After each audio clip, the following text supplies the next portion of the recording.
Okay, so here we are. We've got our meat done in the oven. So it's a nice brown colour now. We've just caramelised all the fat a little bit.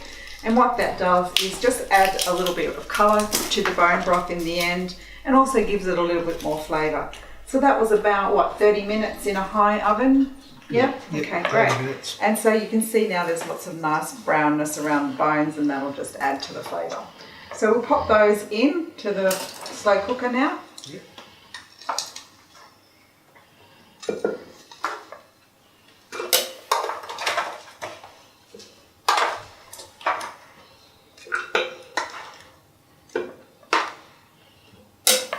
That was a great idea, putting the baking paper down there. Yes. Saves a lot of washing up, doesn't it? It does. Makes the baking tray a little bit easier to clean in the end.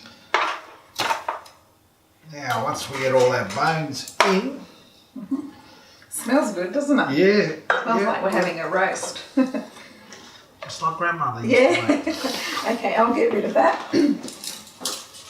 Okay, so our next ingredient. Next ingredient, we'll give a good splash of apple cider vinegar, maybe. Yeah, a third of a cup, perhaps, something like that. Yeah. I never measure. Just enough to break it up. That's right. That looks great. Not too much to overpower it. Yeah. So the apple cider vinegar is really important because it breaks down all the nutrients in the bones and softens them up and allows the bones to release all the minerals and things that are stored in there. Now we're going to put some garlic in there. So all you need to do is just peel the garlic. We don't need to crush it up. Just give it a, like Vince did, just to get the skin off it. Here, I'll do one if you like.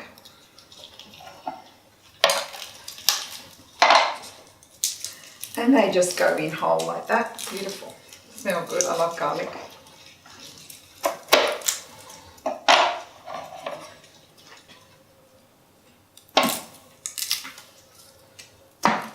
So we've put about 4 cloves in there. I think that's probably enough for that pot.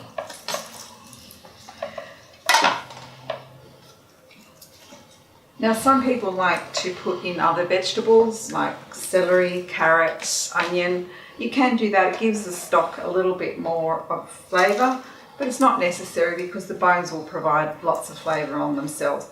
But if you want to, just peel an onion, grate a carrot and throw them in whole because they all come out at the end of the cooking process. Also you could put some herbs in if you want, some parsley, some dill, whatever kind of takes your fancy. I also like to put chilli in every now and then. It just gives it gives the broth a little bit more of a spicy feel, which is great in winter. Okay, our next ingredients: a couple of pinches of salt, just to add a bit of flavour, and some peppercorns. I like to use whole peppercorns because they're easier to strain out in the end.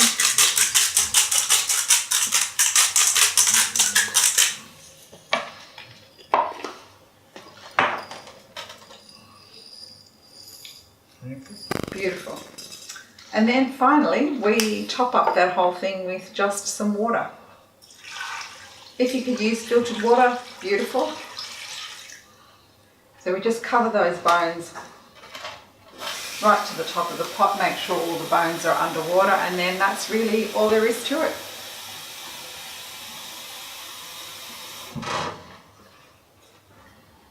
And your slow cooker will do all the hard work for you. That's right. So all we need to do is pop the lid on and turn it on.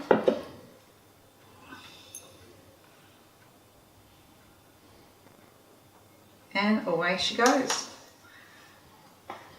Now to get the most out of the bones, I would be looking at leaving that slow cooker overnight at least. Up to 18 to 24 hours is a really good way of extracting as much of the nutrients out of the bones as possible. And after that, what you'll find is a really good bone broth that's full of goodness and it's great tasting, and you can use it for all those other things that we talked about earlier. So great. So let's let it do its work and we'll go off and do something else, eh? Okay. Okay.